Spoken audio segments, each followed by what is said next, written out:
Hello guys, मैं साधु। आज आप लोगों को मैं दिखाने वाला हूँ बनाना यानी केला।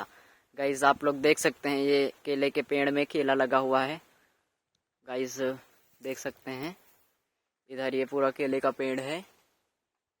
गाइज ये केले अभी पके नहीं हैं, ये नवंबर में पकेंगे। गाइज उसके बाद इनको खाने में भी काफ़ी मज़ा आता है। गाइज किस किस को बनाना पसंद है कमेंट में ज़रूर बताएं। और हाँ, अगर ये वीडियो आपको अच्छा लगा तो इस वीडियो को लाइक ज़रूर करें। मिलते हैं नेक्स्ट वीडियो में किसी नए टॉपिक के साथ। तब तक के लिए जय हिंद दोस्तों।